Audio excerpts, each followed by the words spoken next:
आज का मुख्य टॉपिक प्रोटीन है। प्रोटीन जो हमारे सारी शरीर के लिए बहुत ही उपयोगी चीज़ है। प्रोटीन शब्द प्रोटियस ग्रीक भाषा से संबंधित है, जिसका अर्थ होता है प्रथम। शरीर के पोषण एवं निर्माण में मुख्य स्थान है इसका। यह मुख्य रूप से जितने दलहन हैं उस सब में पाया जाता है। यह शरीर के कोशिका निर्माण एवं टूट फूट के मरम्मत एवं शारीरिक वृद्धि के लिए आवश्यक होता है। इससे इसकी कमी से त्वचा संबंधी समस्या और स्किन, बाल, नाखून आदि समस्याएं उत्पन्न होती है। स्किन का लटकना, हड्डियों का खतरा प्रभावित होता है और विकास रुक जाता है। कैलोरी इंटेक का बढ़ना, संक्रमण की संभावना, फैटी लीवर की संभावना हो जाती है। त्वचा समस्याएं जो होती है वो शरीर में प्रोटीन की कमी का सबसे पहला असर आपकी स्किन, बाल और नाखून पर दिखाई देता है। आवश्यकता अनुरूप प्रोटीन न मिलने पर त्वचा में रेडनेस, पतले व फीके बाल, टूटे नाखून जैसी समस्याएं देखने को मिल सकती है। इसलिए इसे बिल्कुल भी आप नज़रअंदाज नहीं करेंगे। स्किन का लटकना दूसरी समस्या। प्रोटीन वास्तव में लंबी श्रृंखला वाले एमिनो एसिड से बना होता है, जिसे मांसपेशियों का निर्माण खंड भी कहा जाता है। ऐसे में जब शरीर में प्रोटीन की कमी होती है तो इसका सीधा असर मांसपेशियों पर दिखाई देता है।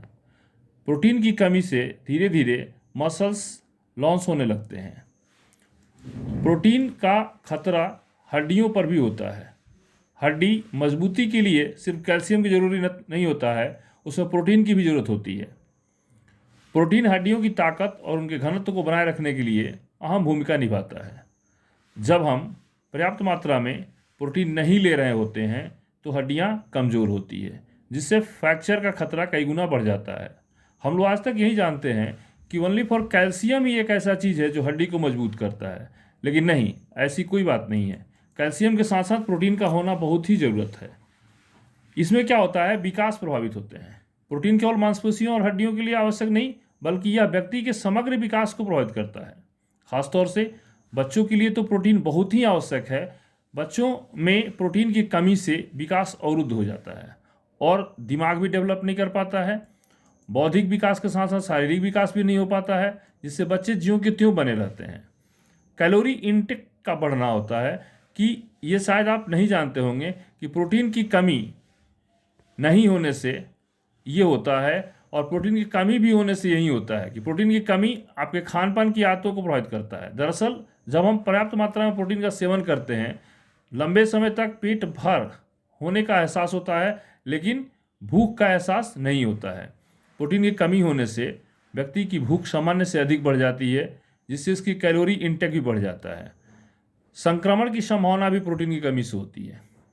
इम्यून सिस्टम, जो आजकल इम्यून सिस्टम के बारे में चारों तरफ आप सुने होंगे कि इम्यून सिस्टम क्या है, तो ये प्रोटीन की कमी से आपके इम्यून सिस्टम पर भी नकारात्मक प्रभाव डालती है, जिसके कारण व्यक्ति की रोग प्रतिरोधक क्षमता कमज़ोर हो जाती है, जिससे व्यक्ति को कई तरह से इन्फेक्शन होने की संभावनाएं बढ़ जाती है।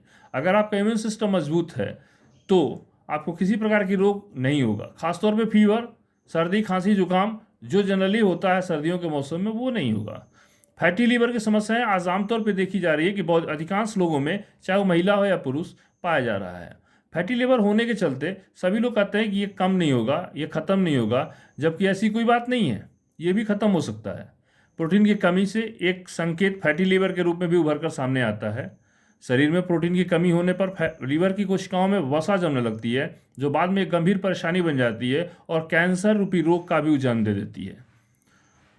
इसे प्राप्त करने के लिए प्रोटीन कहाँ पाया जाता है और कहाँ से हम प्रोटीन का सेवन करेंगे, तो अपने खान पान को ध्यान में रखिएगा।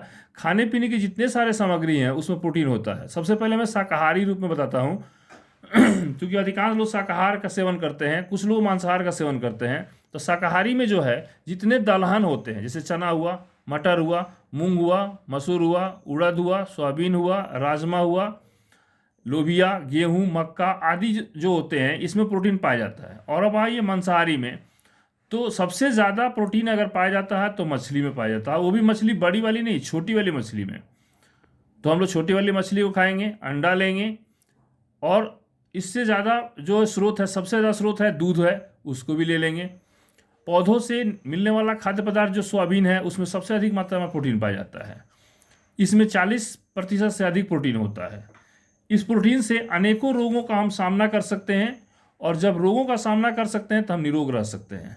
इसलिए इम्यून सिस्टम जो आज के डेट में बहुत ज़्यादा प्रचलित है, उसको मजबूत बनाने में प्रोटीन की अहम भूमिका है। इसलिए हम लोग प्रतिदिन प्रोटीन का सेवन करते हुए अपने को स्वस्थ रखेंगे। और आज का टॉपिक जो है रहा प्रोटीन रहा, जिसको सुनेंगे और देखेंगे और अपने लाइफ स्टाइल में लाएंगे तो आप भी स्वस्थ रह सकते हैं।